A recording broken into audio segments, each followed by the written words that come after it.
Hello everyone, welcome to my YouTube channel Medical Topics Learning. Here we will make strong basics with smart doctors, which obviously you all are.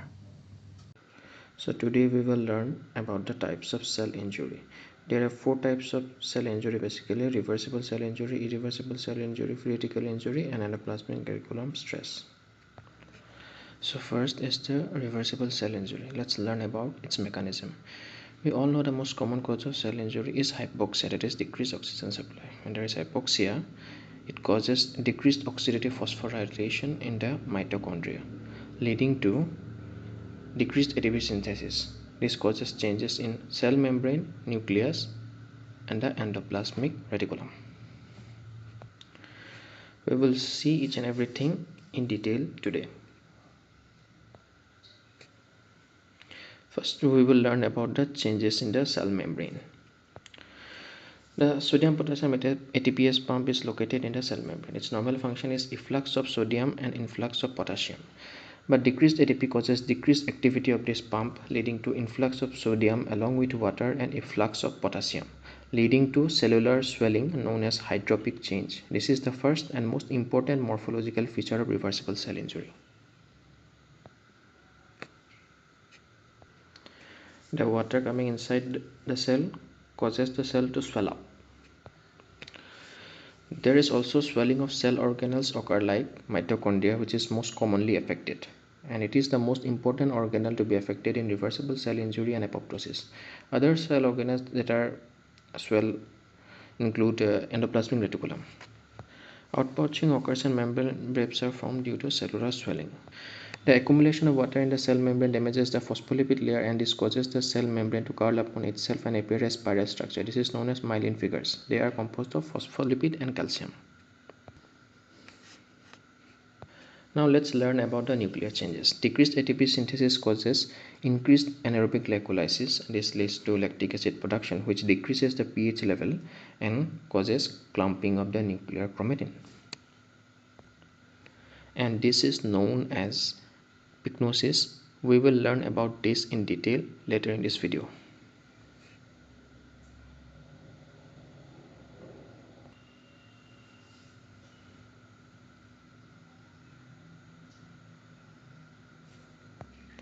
Now let's learn about the changes in endoplasmic reticulum. Decreased ATP synthesis causes decreased activity of the rough endoplasmic reticulum, and it leads to detachment of the ribosomes from the rough endoplasmic reticulum, and there is decreased synthesis of proteins. There is also increased synthesis of lipids, and the increased synthesis of lipids leads to accumulation of triglycerides in heart and liver, which causes fatty changes in the heart and liver. This is a clinical application. There is also decreased activity of the smooth endoplasmic reticulum due to the decreased ATP synthesis, and this leads to increased misfolding of proteins. And various diseases occur due to protein misfolding. We will learn about this in detail later in this video. Now let's learn about the mechanism of irreversible cell injury. Irreversibility is characterized by three main things: membrane dysfunction, mitochondrial dysfunction, and nuclear changes. Membrane dysfunction and mitochondrial dysfunction are the two characteristic features.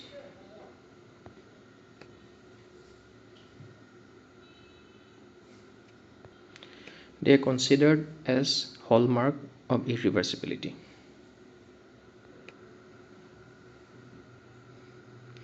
First, we will learn about the membrane dysfunction. When there is a persistent injurious stimulus to a cell membrane, it causes the cell membrane to lose its selective permeability, and the cell becomes completely permeable.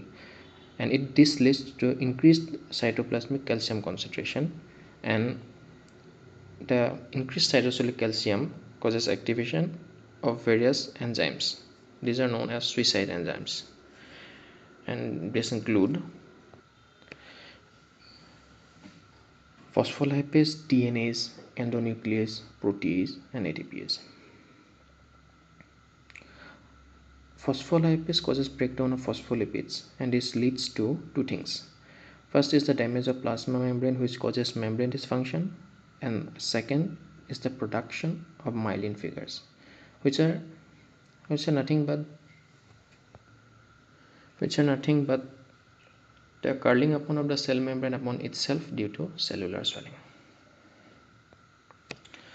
Then the enzymes like DNase and endonuclease causes damage to DNA, and this leads to the nuclear changes.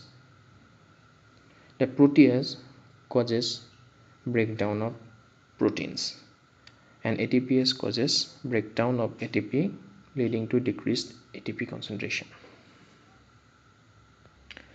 They can be remembered using the simple mnemonic PAPE, phospholipase, ATPase, protease, and endonuclease.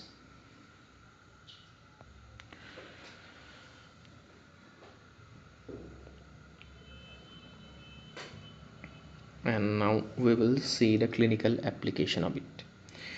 The increased permeability of the cell membrane causes release of intracellular enzymes in the circulation. For example, in myocardial infarction, there is increased serum levels of CKMB, LDH, and troponin INT. And in hepatitis, there is increased levels of SGOT and SGPT. Now, mitochondrial dysfunction. Increased cytosolic calcium also causes mitochondrial dysfunction. They appear as large, flocculent, amorphous densities, and this is the characteristic feature of irreversible cell injury, and it is only seen in electron microscopy. It leads to further decrease in the concentration of ATP, and the cycle continues. Now let's see the nuclear changes. They occur due to activation of the nucleus, and it is the most important light microscopic feature. There are three features of nuclear changes. First is the pycnosis. It is also known as ink dot nucleus. It is due to shrinkage and clumping of the nuclear chromatin. Karyorrhexis means fragmentation of the nuclear chromatin, and karyolysis means dissolution of the nucleus. Now let's learn about free radical injury. Free radical is nothing but a molecule with one or more unpaired electron in their outermost orbit.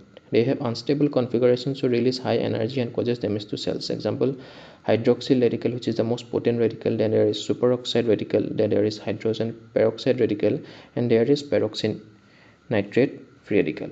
Peroxynitrate free radical is produced during phagocytosis in oxygen-dependent killing pathway. Now let's see what lipofuscin is. Lipofuscin is an insoluble yellowish-brown pigment that accumulates in the cells of aging organisms. It is composed of highly cross-linked molecules that are resistant to cells' normal recycling enzymes, and it is a product of lipid peroxidation, and it is a very important marker of free radical injury.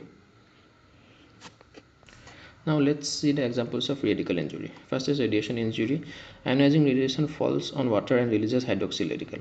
Oxidative stress is involved in gradual aging, cancer, and inflammation. Then there is reperfusion injury. Then there is transitional metals in excess, like as in iron in hemochromatosis and copper in Wilson's disease. There is respiratory burst for the killing of pathogens, and the chemicals like carbon tetrachloride used in dry cleaning factories, upon metabolism it forms trichloromethanide or trichloromethane ion, which causes centrilobular necrosis known as fatty chains. In paracetamol poisoning, there is liver damage, and acetylcysteine is used as an antidote which replaces reduced glutathione stores, and it then neutralizes the free radicals.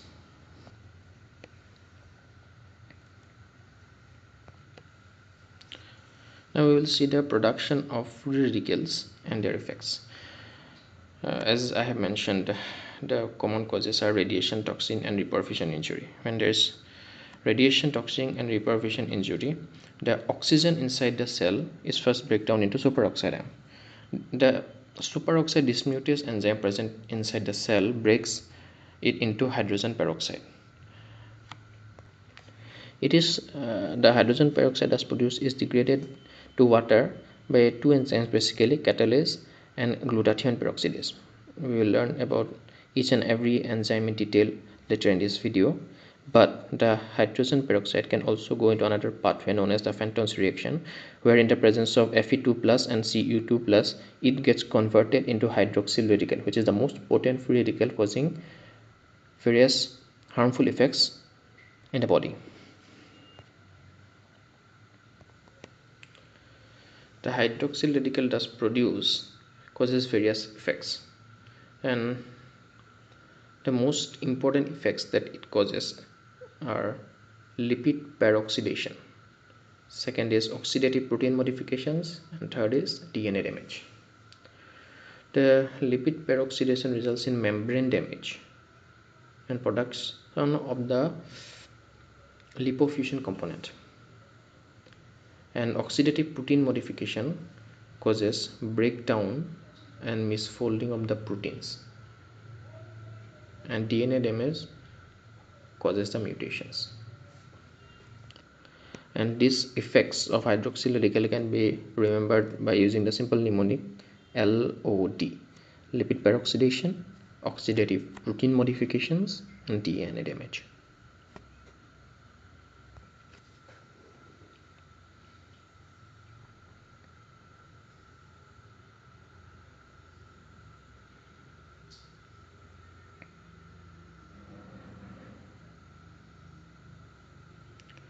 Now let's learn about the Fenton's reaction.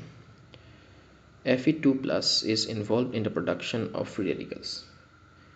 Usually Fe2 plus is very low in body due to, first reason is that iron commonly exists in the form of Fe3 plus inside the body than Fe2 plus.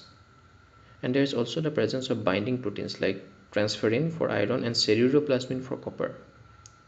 And this causes increased bound form of the iron and copper and limits the availability of iron and copper for free radical production.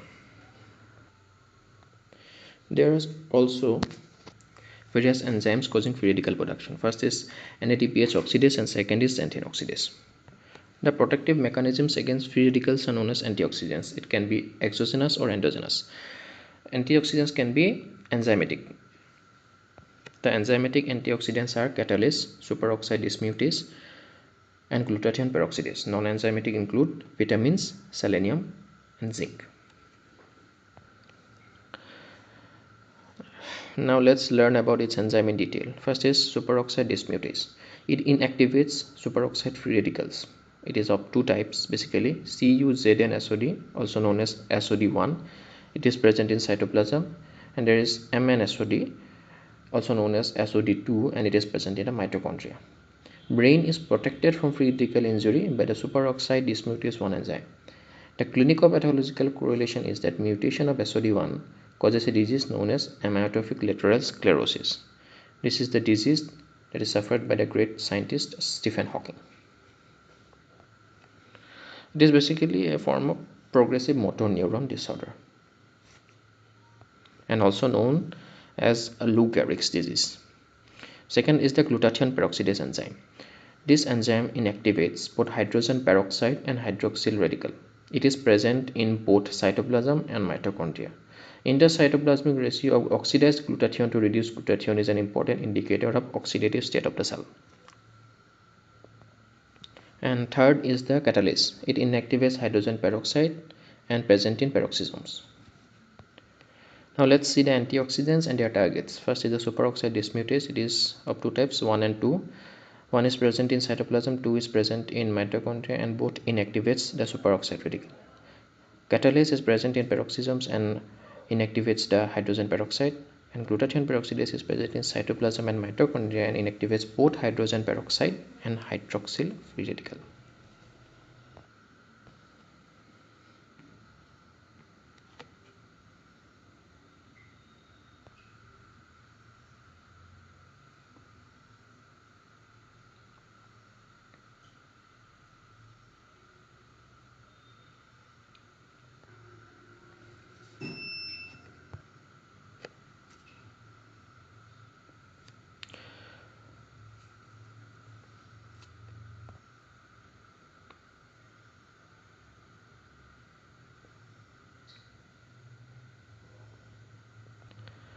Now let's learn about the endoplasmic reticulum stress.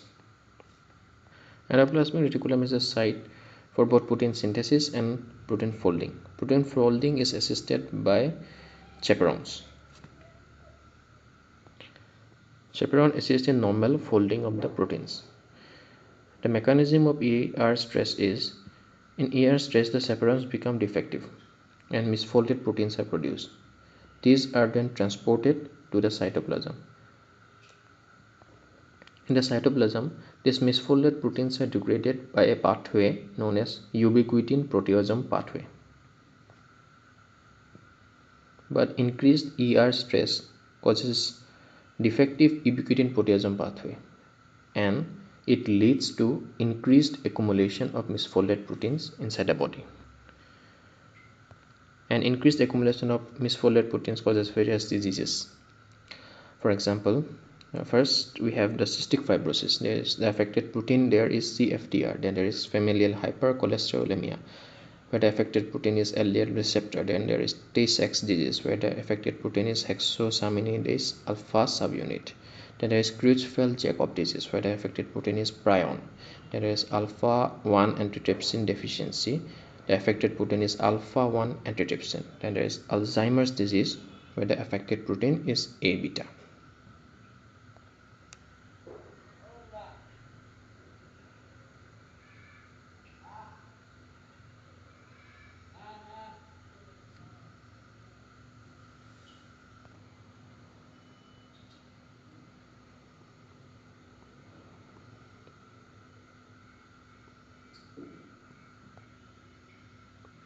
Now let's summarize.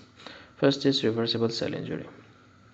The core mechanism is ATP depletion due to decreased oxidative phosphorylation in the mitochondria. Then changes in the cell membrane is that the sodium potassium ATPase pump becomes defective, and this failure of this pump causes influx of sodium and water inside the cell, and the cell starts to swell up, and this is known as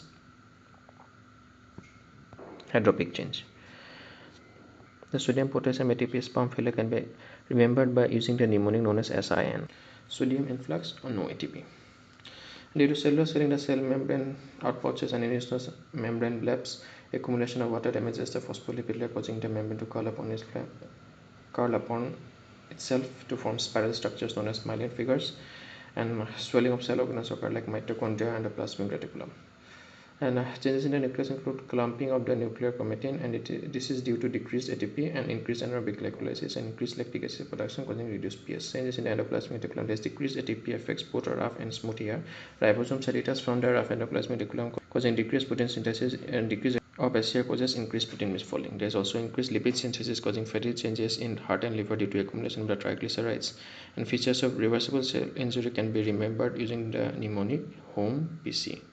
H means hydropic change, that is cellular swelling. O means organic swelling like mitochondria, and M stands for membrane blebs and myelin figures, and E stands for endoplasmic reticulum changes, and the P stands for decreased protein synthesis and protein misfolding increased, and C stands for clumping of the nuclear chromatin. Now, irreversible cell injury. Irreversible cell injury has the hallmark of membrane dysfunction and mitochondrial dysfunction, and there is also nuclear changes, and nuclear changes are the most important light microscopic feature in irreversible cell injury. Membrane function is due to the loss of selective permeability of the cell membrane due to persistent injury stimulus. Then loss of permeability leads to massive increase in the cytoplasmic calcium concentration, and it leads to the activation of the various suicide enzymes like phospholipase, protease, DNase, endonuclease. And mitochondrial dysfunction is due to increased cytosol calcium concentration, and they appear as large focal and amorphous densities visible only in the electron microscope.